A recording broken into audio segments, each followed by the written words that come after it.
Mais pour ceux qui ne comprennent pas ce concept, je le comprends car j'ai eu l'occasion d'en parler auparavant. Mais dites-moi, comment les entreprises pharmaceutiques peuvent contrôler notre façon de penser et prendre le contrôle de toute l'industrie pharmaceutique? Premièrement, qu'en pensent les médecins? Et deuxièmement, comment contrôlent-ils cela?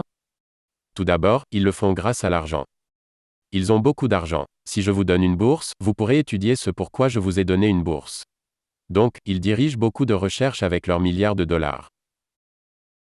Ce qui est intéressant, c'est que le journal anglais de la médecine a fait une enquête, afin de déterminer si les recherches étaient financées par le gouvernement, ou par des organismes privés, agences pharmaceutiques. Le résultat fut que l'industrie privée paya 4 à 5 fois plus d'argent pour la recherche, comparé à ce que donna le gouvernement, sans aucun intérêt spécial derrière cela. Dès lors, il y a une manipulation de l'information.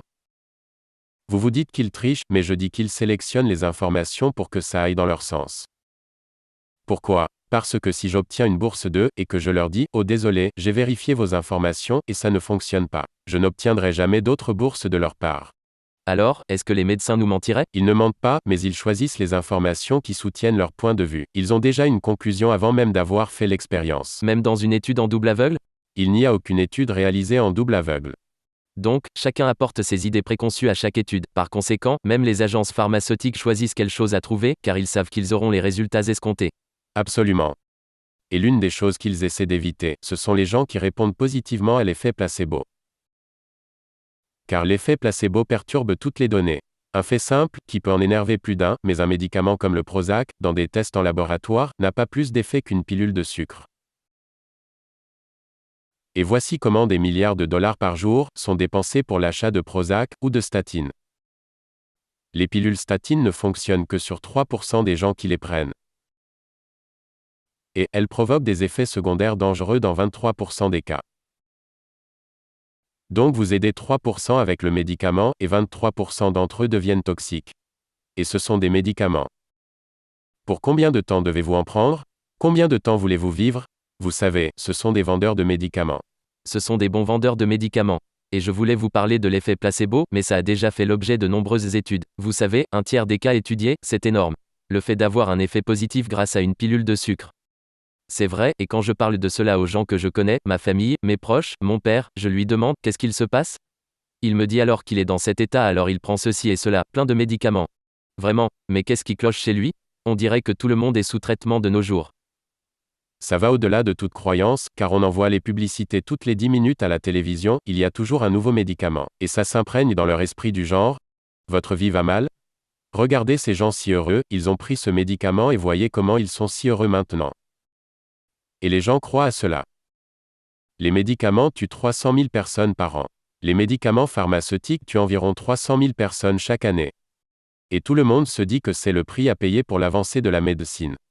Il y a donc eu une guerre des médicaments qui tua près de 30 000 personnes. D'un coup, vous avez une guerre, car 30 000 personnes sont mortes, 300 000 autres personnes sont mortes, mais c'est le business, comme d'habitude. Beaucoup de gens hallucineraient devant de telles statistiques, mais je pense que vous avez raison. Dans toute cette grande guerre pharmaceutique que nous avons autour du globe, toutes ces overdoses, toutes ces histoires choquantes, et tout ce qu'on voit dans les films, 30 000 morts, contre 300 000, dus à des médicaments pharmaceutiques prescrits. Vous voyez ça à la télé, vous allez chez votre médecin, et vous l'avez, ça en dit long. Mais comment peuvent-ils réellement contrôler le sujet dans les écoles de médecine? C'est une chose qu'ils puissent contrôler les études, mais comment peuvent-ils contrôler ce qui est enseigné? D'où vient le financement? D'où vient l'argent dans les écoles de médecine? Qui est payé? Les médecins sont payés. Ils sont payés pour prescrire des médicaments. Ils ont cette jeune femme qu'ils ont choisie, qui sont les représentants des labos. Si vous regardez bien, vous remarquerez qu'il y a quelques hommes, mais la plupart d'entre eux sont de belles jeunes femmes. Pourquoi? Elles marchent dans le labo, vous sourient, vous donnent des échantillons, distribuent des médicaments. Et ce qui s'ensuit, c'est que le médecin prescrit ces médicaments à ses patients. Voilà l'histoire, même les films en parlent. C'est une vraie histoire. Les écoles reçoivent donc de l'argent des agences pharmaceutiques. Et la recherche est un domaine énorme, immense. Les gens ne comprennent pas que lorsque j'enseignais à l'école de médecine de l'Université du Wisconsin, je donnais 6 conférences par année. Le gouvernement et les gens à cette époque s'indignaient.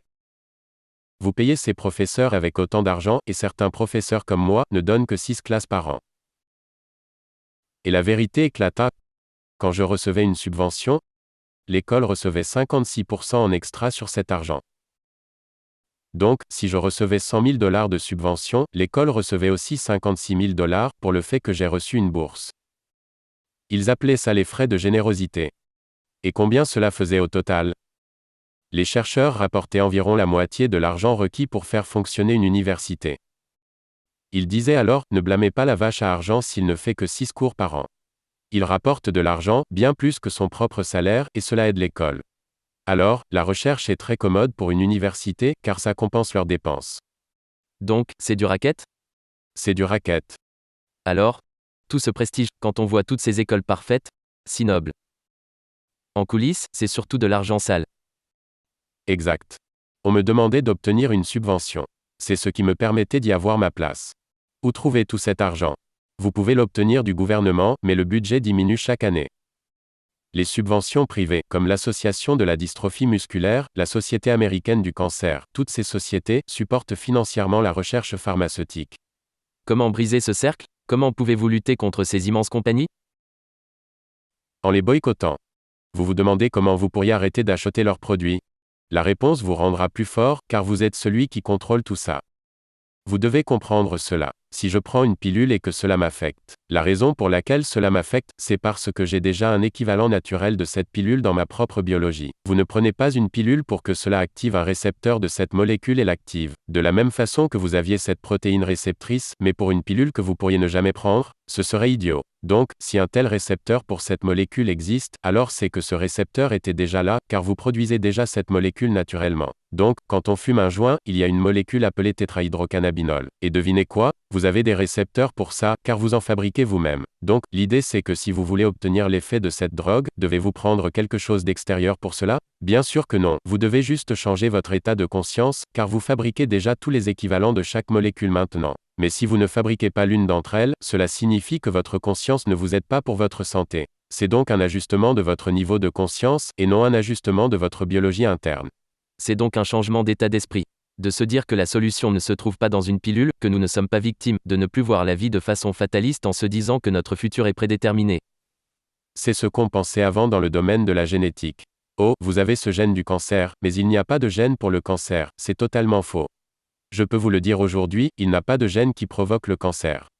Aucun. Certains diront, ok, mais regardez Angelina Jolie, elle a eu une double mastectomie car elle avait le gène BRCA1. Je leur dis, oui mais 50% des femmes qui ont le gène BRCA1 n'auront jamais ce cancer. Ce que ça veut dire? Si le gène provoque le cancer, comment 50% des femmes qui ont ce gène peuvent ne pas avoir de cancer? La réponse est que le gène seul ne provoque pas le cancer. Il y est associé, mais ne le provoque pas. Vous devez avoir des stimulus dans votre vie qui se produisent, et le gène sera activé.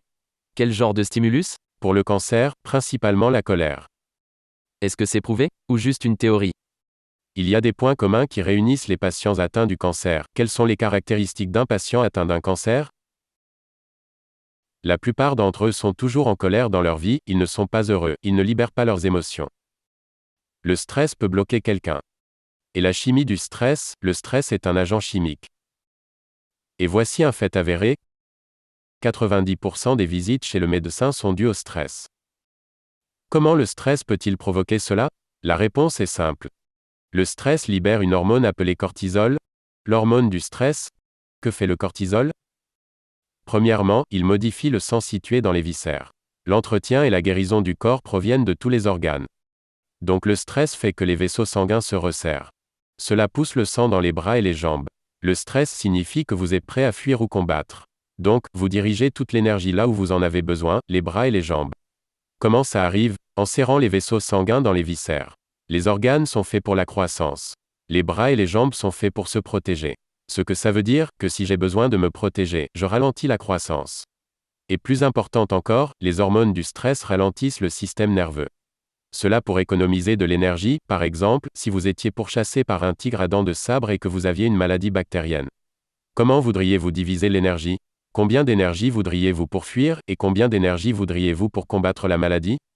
Pensez-y, si le tigre vous attrape, la maladie est dérisoire. Donc, quand vous êtes stressé, les hormones du stress ralentissent le système immunitaire pour économiser de l'énergie. Est-ce que le système immunitaire consomme de l'énergie? Bien sûr. Vous avez sûrement déjà été tellement malade que vous étiez cloué au lit, sans pouvoir vous lever. Et quand vous êtes en mode fuir ou combattre, vous avez besoin d'énergie pour faire face au monde. Les hormones du stress agissent physiquement sur le système immunitaire quand vous êtes stressé. C'est à ce moment-là qu'on tombe malade. En fait, le stress est tellement efficace pour ralentir le système immunitaire que les médecins en donnent aux patients qui s'apprêtent à être greffés, d'un rein, d'un poumon, peu importe ce qu'on leur greffe. C'est du tissu étranger. Si vous greffez un organe étranger dans votre corps, le travail de votre système immunitaire, c'est de l'éliminer. Donc, quand il transplante un organe, il donne aux patients des hormones du stress en même temps. Car les hormones du stress vont ralentir le système immunitaire, ce qui fera que l'organe ne sera pas rejeté tout de suite. Voici à quel point c'est efficace. C'est utilisé thérapeutiquement pour ralentir le système immunitaire. Pourtant, tout le monde aujourd'hui, mis à part certains, se situe à un certain niveau de stress. Du stress au travail, pour l'argent, la santé, peu importe la raison. Chacune de ces personnes libère des hormones du stress, de façon constante dans leur corps. Ces hormones inhibent le système immunitaire, et le résultat, c'est la maladie. Puis, si vous stoppez la croissance, vous allez me dire, oui mais je suis un adulte, je n'ai pas besoin de grandir. Je vous réponds, oui mais vous devez remplacer des centaines de milliards de cellules que vous perdez chaque jour. Comme je le disais, nous en sommes à 2 milliards de globules rouges perdus, maintenant. Donc, Angelina Jolie n'aurait pas dû faire une double mastectomie? Ce n'est pas ce que je dis, elle doit juste comprendre ceci. Le gène n'a pas provoqué le cancer. Mais c'est surtout dû à un style de vie. Et si vous changez le style de vie, vous n'avez plus à vous préoccuper du gène. Mais le problème, c'est que 95% de notre vie vient de nos programmes que nous avons acquis lors des 7 premières années de notre vie. Le film Matrix, ce n'est pas de la science-fiction, c'est un documentaire. C'est un fait que chaque être humain, durant les 7 premières années, est sous hypnose et absorbe toute l'information. Un enfant de moins de 7 ans a des ondes cérébrales basses. Si vous mettez un casque sur la tête de quelqu'un pour un électroencéphalogramme, vous pourrez lire son activité cérébrale.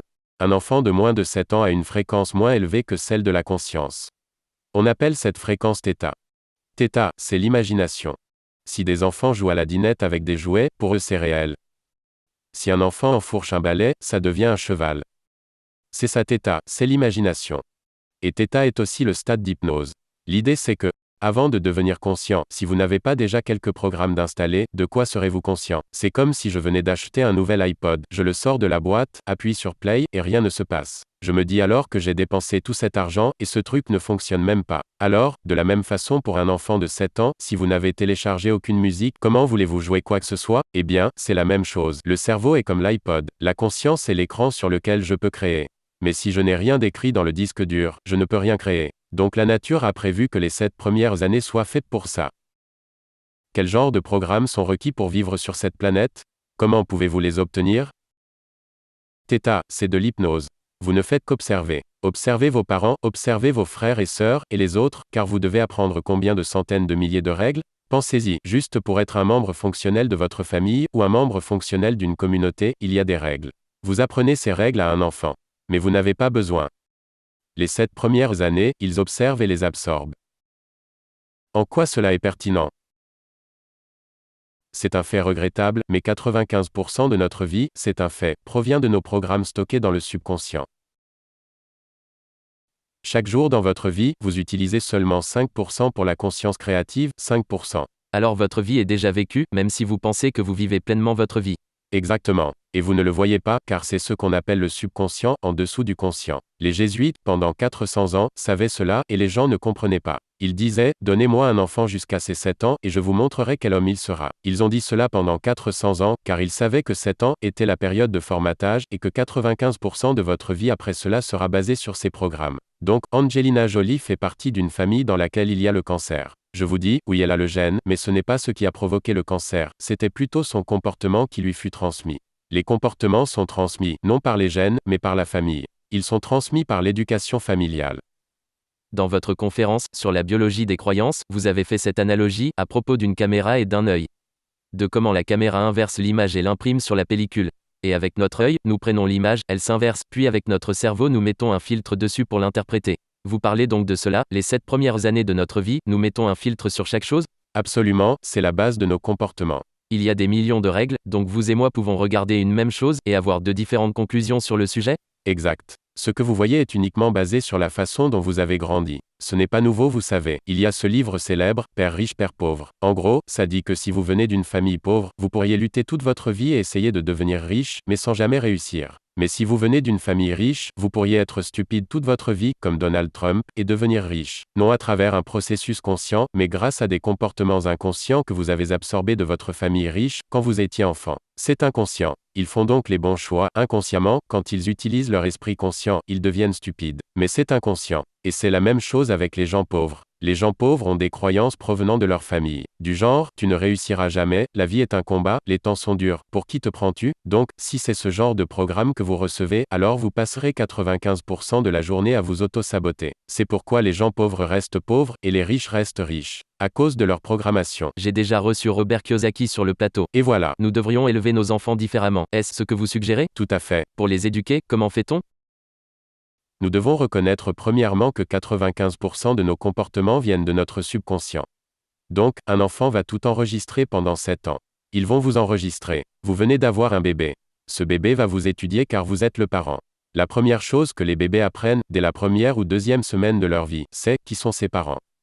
C'est très important, car c'est leur point de référence. Quoi qu'il arrive dans leur vie, ils observeront leurs parents en premier.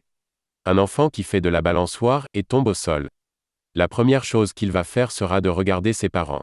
Si sa mère a peur, l'enfant se mettra à pleurer. Mais la mère lui dit, relève-toi et remonte sur la balançoire, l'enfant retournera jouer. C'est comme une réflexion. Vous devez donc savoir qu'un enfant étudiera chacun de vos mouvements. Vous allez vous dire, mon Dieu, si 95% de ses comportements viennent des programmations invisibles, je vais lui transmettre les schémas familiaux. Inconsciemment 95% de la journée. Et aussi ceux du pays, de la société. Oui, peu importe le programme qu'il aura pendant qu'il grandira. À moins que je ne fasse un effort conscient? Un effort conscient de changer vos programmes. C'est très difficile de rester conscient, c'est pourquoi nous revenons toujours dans le subconscient. Car, la pensée, c'est une fonction de l'esprit conscient. Donc, Brian, que faites-vous mardi? Si je vous demande ça, la réponse n'est pas à l'extérieur, elle se trouve à l'intérieur. Donc, au moment où vous réfléchissez, vous arrêtez de conduire le véhicule, car vous êtes allé en vous. Cela ne veut pas dire que quoi que vous fassiez, vous devrez vous arrêter, de marcher, de conduire, ou faire votre job, ce sont des programmes dans votre subconscient, car vous les avez répétés tellement de fois. Le subconscient, c'est l'autopilote. Quand l'esprit conscient est occupé, l'autopilote conduit le véhicule. Le truc, c'est que quand l'esprit conscient est occupé, il n'observe pas ce qui se passe. Disons que nous avons cette conversation dans une voiture. Et ça fait 10 minutes que je conduis. Nous avons cette conversation et d'un coup, je regarde par la vitre. Je n'avais pas prêté attention à la route pendant que nous avions cette conversation. Si vous me demandiez de quoi nous étions en train de parler, je vous dirais, on parlait de ça, puis de ceci, et de cela. Mais si vous me demandez, qu'il y avait-il sur cette route pendant ces 10 minutes, je ne sais pas, je n'y prêtais pas attention. C'est le subconscient. Si vous me demandez, comment était votre trajet, je vous dirai qu'il était tel qu'on vous a appris à conduire. Si vous avez eu un mauvais moniteur d'auto-école, alors vous avez eu 10 minutes de mauvaise conduite. Comment puis-je changer le fait que je dois être plus conscient de mon subconscient? Vous devez être conscient de... Vous voyez. Voilà le problème, 7 ans de programmation. Vous vous demandez quel programme vous avez eu quand vous aviez 1 an ou moins, et vous ne pouvez pas le savoir. Donc, 95% de votre vie vient de votre subconscient. Votre vie est le résultat de vos comportements subconscients. Donc, vous n'avez pas à essayer de penser à ce qu'il s'est passé avant. Regardez votre vie actuelle. Les choses que vous aimez et qui viennent dans votre vie, vous arrivent car vous avez un programme qui encourage cela. Mais toutes les choses avec lesquelles vous luttez, que vous avez du mal à concrétiser, pourquoi travaillez-vous aussi dur là-dessus? Inévitablement, vous n'avez pas le programme qui vous encourage à le faire, et vous essayez de passer outre ce programme. Donc, vous n'avez pas à faire beaucoup de choses spéciales ou psychologiques, vous devez juste étudier votre vie et vous demander où se trouvent vos difficultés. Car peu importe ce qui vous crée de la difficulté, inévitablement, il y a un programme dans votre subconscient qui ne vous encourage pas à atteindre votre objectif. Donc, toutes les réponses sont déjà là. Vous jetez un regard honnête sur votre vie et votre histoire. Peu importe le domaine, que ce soit les relations, les affaires, ou autres, et cela vous indiquera à quel endroit il y a des choses à travailler? Bien sûr, je reviens à Angelina Jolie. Elle pourrait regarder sa vie et chercher dans les gènes ce qui provoqua le cancer. Je dis non, regardez votre vie, car ce comportement vous a été transmis par votre mère. Et elle l'a elle-même reçu de votre grand-mère, etc. C'est votre histoire. Ce qui fait que certains ont besoin d'attention. Ils sont en colère contre eux, ne leur parlent plus, etc. En effet. Aujourd'hui, nous reconnaissons cela. Nous essayons alors de faire un changement conscient. Ah, voilà d'où vient le problème. Vous aimeriez connaître d'où vient le problème, peut-être que d'autres personnes aimeraient le savoir aussi. C'est comme cela qu'on évolue, n'est-ce pas? On doit aller d'un point A à un point B, d'un point B à un point C. J'ai eu 2 vies différentes, durant cette période. Avant que je ne puisse mettre ce savoir en pratique, je dis bien mettre en pratique. Car j'avais le savoir, académiquement. C'était incroyable, je voyais les recherches, et je les comprenais d'une certaine façon. Et malgré tout ce savoir, ça n'a pas changé ma vie pour autant. Les gens lisent des livres de développement personnel. Vous lisez le livre, vous avez le savoir.